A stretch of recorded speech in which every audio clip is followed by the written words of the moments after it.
Hello guys! ఇంతకుముందు 2 వీడియోలో ఈ విషయం చెప్పలేదు గానీ, ఇప్పుడు చెప్పాల్సొస్తుంది. ఈ వీడియోలో వైలెన్స్‌తో పాటు 18+ కంటెంట్ కూడా కొంచెం ఎక్కువే ఉంది. సో, చిన్న పిల్లలు కాస్త దూరంగా ఉండండి ఈ వీడియోకి. ఇంకా వీడియో స్టార్ట్ చేస్తే చాప్టర్ ఓపెనింగ్ నుంచే సన్న ఏదో ఒకటి వాగుతూనే ఉంటాడు. నా దగ్గర ఆలుగడ్డ ఉంది. దీన్ని తింటే మస్తు టేస్ట్ ఉంటది. కానీ కాల్చుకొని తింటే ఇంకా బాగా టేస్ట్ ఉంటది. ఇలా ఏదో ఒకటి వాగుతూనే ఉంటాడు. అప్పుడు అగ్ని అనుకుంటాడు, అబ్బా! వీడి నోరెక్కడ నొస్తలేదురా బాబు! వాగుతానే ఉన్నాడు ఒకటే ఒకటి. అప్పుడే సన్ మళ్ళీ అంటాడు, అగ్ని అగ్ని ఆగవా ఆగవా ప్లీజ్ ప్లీజ్. ఏమైందిరా? నాకు సుస్సు వస్తుంది. ఆ పక్కెళ్ళి తగలాడు. సరేలే అని వాడు పక్కకెళ్ళి పాసు పాసు పాసు పాసు అని పాట పాడుకుంటా పాసు పోస్తూనే ఉన్నాడు. వాడి అబ్బాయి ఎంతసేపు పోస్తాడు రా పాసు, చుట్టుపక్కల మంచంతా కరిగిపోయేలా ఉంది. వాడు పోసి అక్కడున్న ఒక చెరువు మొత్తం నింపేసి ఇక అయిపోయిందని వెనక్కి తిరిగి చూసేసరికి వెనకాల అగ్ని ఉన్నాడు. ఇంకేమంటాడు, ఎప్పుడో జంపు జలానియా. సన్నిగాడు కంగారు పడుతూ అగ్ని అగ్ని ఎక్కడున్నావు అగ్ని అని అక్కడంతా వెతుకుతూ ఉంటాడు. కానీ మీరేం టెన్షన్ పడకండి, పడ్డానికి ఏముంది, ఏం లేదాడ.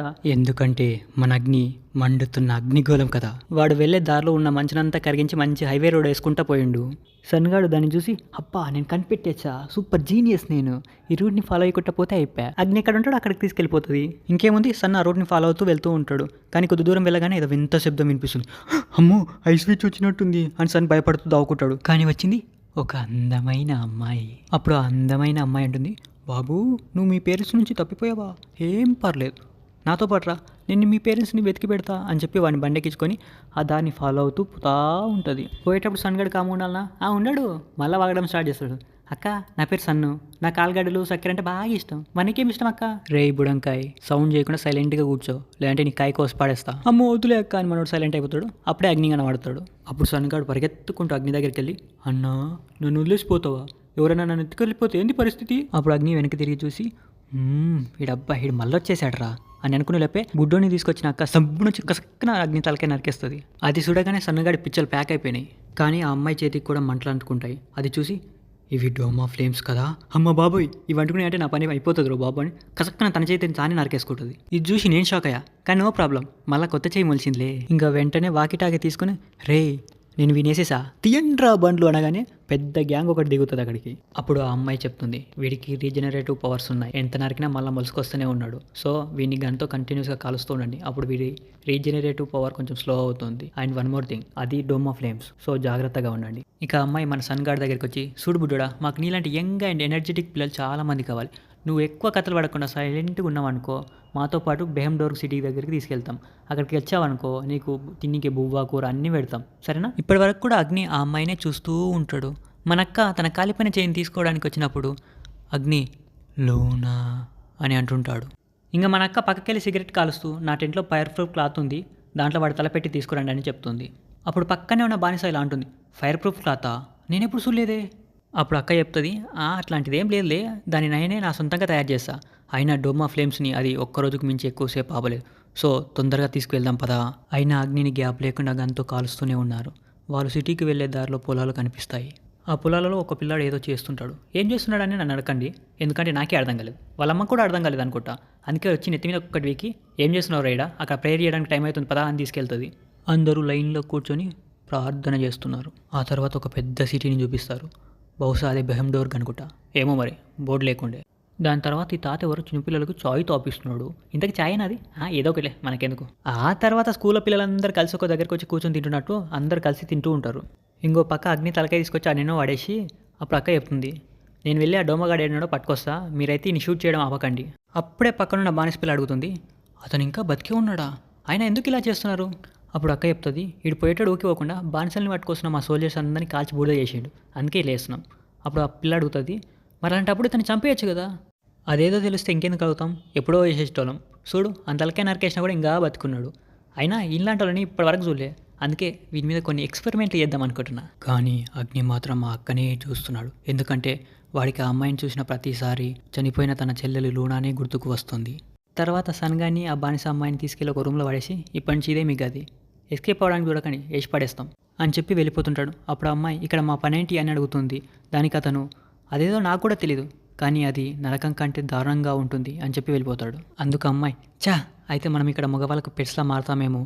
దానికి సన్ అంటాడు, నాకు ఎవరికి పెట్లా మారాలని లేదు, నేను ఇక్కడ నుంచి పారిపోతా, నేను వెళ్ళి అగ్నిని కాపాడాలి, అతను ఇప్పటివరకు నన్ను చాలాసార్లు కాపాడాడు, ఇప్పుడు నా వంతు. దానికి అమ్మాయి, ఎవరా అగ్ని అని అడుగుతుంది.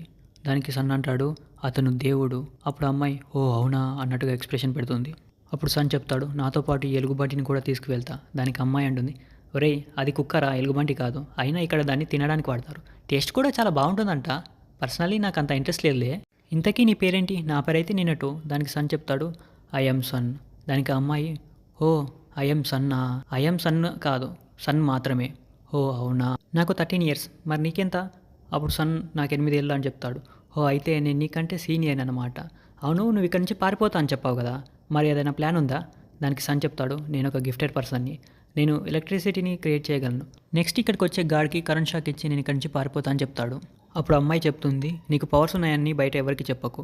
ఎందుకు అని సూర్య అడిగితే, ఎందుకంటే బెహెమ్డోర్గ్లో పవర్స్ ఉన్న వాళ్ళని వాడుకుంటారు. అప్పుడు నువ్వు నరకం కంటే దారుణమైన జీవితాన్ని గడపాల్సి వస్తుందని చెప్తుంది. ఏంటి, నరకం కంటే దారుణమా?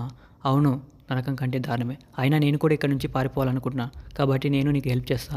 ఇద్దరం కలిసి ఇక్కడ నుంచి పారిపోదామని మాట్లాడుకుంటారు. లేదంటే మనకు తెలియని మగవాళ్ళు ఎవరెవరో వచ్చి మన దగ్గర బలవంతంగా సెక్స్ చేస్తారు. ఆ తర్వాత ప్రెగ్నెన్సీ, తర్వాత పిల్లలు, ఆ తర్వాత వాళ్ళకి పాలు ఇవ్వడం, ఈ సైకిల్గా రిపీట్ అవుతూనే ఉంటుంది. దానికంటే నేను చచ్చిపోతాను సన్ అంటాడు. నీకు పిల్లలు వద్దా అని అమ్మాయి అంటే, అసలు మనుషులకు పిల్లలు ఎలా పుడతారు అని సన్ అడుగుతాడు. సరే అదంతా వదిలే. నెక్స్ట్ గార్డ్ వచ్చినప్పుడు నేను అతన్ని డైవర్ట్ చేసి నా నాలుగును బయట పెట్టి సిగ్నల్ ఇస్తా. నువ్వు అతనికి షాక్ ఇచ్చి పడే అని చెప్పి అమ్మాయి ఉంటుంది. అప్పుడే ఒక అతను 2 కుక్కల్ని పట్టుకొని లోపలికి వస్తూ, సారీ నేను చాలా లేట్ చేశాను, మీకు కుక్కలంటే ఇలాంటి ఎలర్జీ లేదు కదా అని అడుగుతాడు. అతన్ని చూసి వీళ్ళిద్దరు షాక్ అయిపోతారు. ఆ వ్యక్తి లోపలికి రావడమే తన కుక్కల్ని చూపిస్తూ, దీని పేరు జాన్, దాని పేరు టైటా అని చెప్తాడు. వీళ్ళు కూడా నా పేరు సన్, నా పేరు నినటో అని చెప్తారు. అప్పుడు అతను అంటాడు, నా పేరు జాక్, మిమ్మల్ని కలవడం చాలా సంతోషంగా ఉంది. కానీ సన్ మాత్రం నెనటో ఇస్తా అన్న సిగ్నల్ గురించే మళ్ళీ మళ్ళీ మనసులో అనుకుంటూ ఉంటాడు. అప్పుడు జాక్ ఏంటా అని చూస్తాడు. వెంటనే నెనటో కవర్ చేస్తూ, అదే అదేం లేలే అని చెప్పి సన్ గార్డ్ చెవి దగ్గరికి వెళ్ళి చిన్నగా, అరే తింగరుడా ఆపరా బాబు అని చెప్పి ఆపేస్తుంది. అది చూసిన జాక్, మీరేం కంగారు పడకండి, నేను మిమ్మల్ని ఏం చేయనులే అని బయటికి వెళ్తూ ఉంటాడు. ఇక్కడ మేము చేయాల్సిన వర్క్ ఏంటి అని నిన్నటో అడుగుతుంది. దానికి అతను ఒక వైట్ కోట్ వేసుకుంటూ లోపలికి వస్తూ, నేను బిజినెస్ గురించి మాట్లాడే కంటే ముందు వాళ్ళతో పరిచయం పెంచుకుంటా. అప్పుడే కదా వారి గురించి మరింత డీటెయిల్గా తెలుసుకోవచ్చు. నిజానికి జనాల మనసులో ఏముంటుందో తెలుసుకోవడం అంటే నాకు చాలా ఇష్టం. అవి చాలా లోతైనవి, చాలా ఇంట్రెస్టింగ్గా కూడా ఉంటుంది. దానికి సన్ అంటాడు, నువ్వు చెప్పేది చాలా కన్ఫ్యూజింగ్గా ఉంది, నాకు అస్సలు అర్థం కావట్లేదు. అప్పుడు అతను సన్ని, నీకు పెట్స్ అంటే ఇష్టమా అని అడుగుతాడు. దానికి సన్ ఇష్టమే అని చెప్తాడు. అప్పుడు అతను, నాకు కూడా చాలా ఇష్టం, కానీ బెహెమ్డోర్గ్లో పెట్స్ని పెంచుకోవడం నేరం, దాన్ని మీట్ కోసం మాత్రమే వాడతారు. కాకపోతే నేను ఒక పెద్ద పొజిషన్లో ఉండడం వల్ల నాకు ఆ ప్రాబ్లం లేదు. అప్పుడు నిన్నటో చెప్తుంది, కుక్కలు కల్మషమైనవి, చాలా నమ్మకంగా ఉంటాయి, కానీ మనుషులు అలా కాదు. దానికి జాక్ చెప్తాడు, మనుషులు జంతువులు బయటికి చూడడానికి వేరుగా ఉన్నా లోపల మాత్రం ఒకటే. నేను మీతో మంచిగా ఉందామనుకుంటున్నా, ఆయన ఫ్రాంక్గా కూడా ఉంటా. అప్పుడు నిన్నటో ఆలోచనలో పడుతుంది, మమ్మల్ని ఇక్కడ హింసిస్తారనుకున్నా, కానీ మీరు చాలా మంచి వాళ్ళలా ఉన్నారు. ఒకవేళ నేను ఇక్కడ నుంచి పారిపోయినా నాకంటూ ఎవరు లేరు, అందుకే నేను ఇక్కడే ఉండి మీరు చెప్పింది చేస్తా అని చెప్తుంది. అప్పుడు జాక్ నిన్నటోని హగ్ చేసుకొని, మీరేం బాధపడకండి, నేను మిమ్మల్ని జాగ్రత్తగా చూసుకుంటా అంటాడు. అప్పుడు నిన్నటో నాలుక బయట పెట్టి సిగ్నల్ ఇస్తుంది, కానీ సన్కి అది అర్థం కాదు. ఒరే ఎర్రిబాగ్లోడా ఏం చేస్తున్నావురా అని నిన్నటో కంగారు పడుతుంది, కానీ సన్ కింద పడి మరీ నవ్వుతున్నాడు. దానికి జాక్ ఎందుకు నవ్వుతున్నాడు అని అడిగితే, నిన్నటో కవర్ చేస్తూ, అబ్బే అదేం లేదులే అని వాడి పక్కకు తీసుకెళ్ళి వాడి చెవిలో, అరే తింగరోడా సిగ్నల్ మర్చిపోయావు కదా అని అడుగుతుంది. అప్పుడు జాక్ చెప్తాడు, సరే ముందు కంటే ఇప్పుడు మనం బాగా క్లోజ్ అయ్యాం కదా, ఇప్పుడు మీరు చేయాల్సిన పని ఏంటో చెప్తా, ఇక్కడ వర్క్ చేస్తేనే ఫుడ్ ఉంటుంది. అప్పుడు జాక్ తన 2 కుక్కల్ని చూపించి, ఇవి 2 మగ కుక్కలు, మీరు వీటితో సెక్స్ చేయాలని చెప్తాడు. అప్పుడు అమ్మాయి, ఏంటి సెక్సా అని కంగారు పడుతుంది. సన్గానికి మాత్రం సెక్స్ అంటే ఏంటో అర్థం కాక ఎర్రిముఖం వేస్తాడు. అప్పుడు అమ్మాయి ఎందుకు అని అడుగుతుంది. అప్పుడు జాక్ చెప్తాడు, అలా చేస్తే చూడడం నాకు చాలా ఆనందంగా ఉంటుంది, కమాన్ రండి వచ్చి మీ బట్టలు విప్పి ఇక్కడ వంగండి అని చెప్తాడు. దానికి సన్, హే నిజంగానే మా బ్యాగ్ చూపించాలని, నేను వస్తాను ముందు నేను వస్తాను అని చెప్పి వాడు ప్యాంట్ ఇప్పి ఒప్పుకుంటాడు. అప్పుడు నేనేటా షాక్ అవుతూ, రే నీకు డిక్కింది ఏంట్రా అంటే నువ్వు అబ్బాయివా? జాక్ కూడా వీడొక అబ్బాయి అని షాక్ అవుతాడు. దానికి సన్, బహుశా అయ్యుండొచ్చు, వాళ్ళిద్దరూ అమ్మాయిలని చెప్పారని జాక్ అనుకుంటాడు. అప్పుడు జాక్ సన్ దగ్గరికి వచ్చి, 2 అబ్బాయిలు సెక్స్ చేసుకోవడం కుదరదు అని చెప్తాడు. సన్ అని గట్టిగా అరుస్తుంది. అప్పుడు సన్ జాక్కి షాక్ ఇస్తాడు. ఇక వాళ్ళిద్దరు అక్కడి నుంచి పారిపోతుంటారు, కానీ సన్ సడన్గా పడిపోతాడు. అప్పుడు నేనటో, అరే విధవా లేవరా పరిగెత్తు అంటుంది, కానీ చూస్తే సన్ 2 కాళ్ళు ఎవరో నరికేశారు. సన్ నా కాళ్ళు అని అరుస్తుంటాడు, కానీ వెనకాల ఒక అతను గొడ్డలు పట్టుకొని నిలబడ్డాడు. అప్పుడే జాక్ బయటికి వచ్చి, ఆపు వాళ్ళని చంపకుంటాడు. దానికి అతను, వాళ్ళు నీకు అబద్ధం చెప్పారు అని చెప్తాడు. అందుకు జాక్, అతను ఎలక్ట్రిసిటీ పవర్తో ఉన్నాడు, చాలా విలువైన వాడు, మనకు ఉపయోగపడతాడని చెప్తాడు. జాక్ బ్లీడ్ అవుతున్న సన్ కాళ్ళని బాగు చేసి, ఇక నీ జీవితం మొత్తం బెహెమ్డోర్కి అంకితం అని చెప్తాడు. సన్ కంగారు పడుతూ లేదు లేదు అని భయపడుతున్నాడు. ఇక అతని జీవితం చీకటిమయమైపోయింది.